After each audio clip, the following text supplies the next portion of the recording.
আসসালামু আলাইকুম প্রিয় ভাই ও বোনেরা। আজ আলোচনার বিষয় হল জাকাত ও ফিতরা কাদের উপর ফরজ ও ওয়াজিব। ইসলামের গুরুত্বপূর্ণ দুটি বিধান হচ্ছে জাকাত ও ফিতরা। জাকাত হলো ইসলামের 5টি স্তম্ভের একটি, আর ফিতরা হলো ঈদুল ফিতরের গুরুত্বপূর্ণ ওয়াজিব আমল। অনেকেই জানতে চান কার উপর জাকাত ফরজ হয়, কার উপর ফিতরা ওয়াজিব হয়। আজ আমরা সহজভাবে এই বিষয়টি জানব ইনশাআল্লাহ। জাকাত কাদের উপর ফরজ? জাকাত প্রত্যেক মুসলমানের উপর ফরজ হয় না।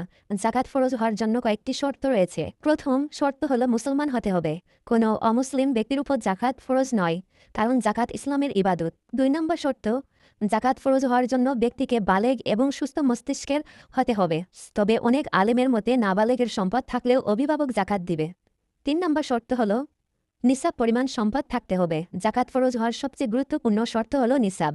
নিসাব হলো নির্দিষ্ট পরিমাণ সম্পদ। যদি কারো কাছে থাকে 7.5 তোলা সোনা অথবা 52 তোলা রূপা অথবা সমপরিমাণ টাকা, তাহলে তার উপর জাকাত ফরজ হবে। 4 নম্বর শর্ত, 1 বছর অতিবাহিত হতে হবে। নিসাব পরিমাণ সম্পদের উপর 1 বছর অতিবাহিত হতে হবে।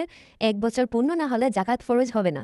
এর জন্য জাকাতের সাথে রমজানের সরাসরি সম্পর্ক নেই। 5 নম্বর শর্ত, প্রয়োজনের অতিরিক্ত সম্পদ হতে হবে। বাসা, কাপড়, খাবার ইত্যাদি প্রয়োজনীয় জিনিসের উপর জাকাত ফরজ নয়। প্রয়োজনের অতিরিক্ত সম্পদের উপর জাকাত ফরজ হয়। এবার আমরা জানব ফিতরা কাদের উপর ওয়াজিব। ফিতরা জাকাতের মতো নয়, ফিতরার নিয়ম কিছুটা সহজ। 1 নম্বর শর্ত, মুসলমান হতে হবে। ফিতরা শুধু মুসলমানের উপর ওয়াজিব, অমুসলিমের উপর ফিতরা নেই। 2 নম্বর শর্ত, নিসাব পরিমাণ সম্পদ থাকতে হবে। যদি ঈদের দিন কারো কাছে নিসাব পরিমাণ সম্পদ থাকে, তাহলে তার উপর ফিতরা ওয়াজিব হবে। 1 বছর লাগবে না। 3 নম্বর শর্ত, নিজের ও পরিবারের পক্ষ থেকে দিতে হবে। ফিতরা শুধু নিজের জন্য দিলে হবে না, নিজের অধীনে যারা আছে তাদের পক্ষ থেকেও দিতে হবে, যেমন স্ত্রী, সন্তান, ছোট ছেলে মেয়ে। 4 নম্বর শর্ত হল ফিতরা ঈদের নামাজের আগে আদায় করা উত্তম, যাতে গরিব মানুষ ঈদের দিন আনন্দ করতে পারে। জাকাত ও ফিতরার পার্থক্য সংক্ষিপ্ত আলোচনা। জাকাত ফরজ, ফিতরা ওয়াজিব।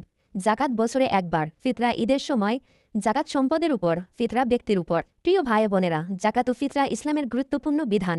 জাকাত সম্পদকে পবিত্র করে, ফিতরা গরিব মানুষকে ঈদের আনন্দ দেয়। তাই আমাদের উচিত সঠিকভাবে জাকাত ও ফিতরা আদায় করা।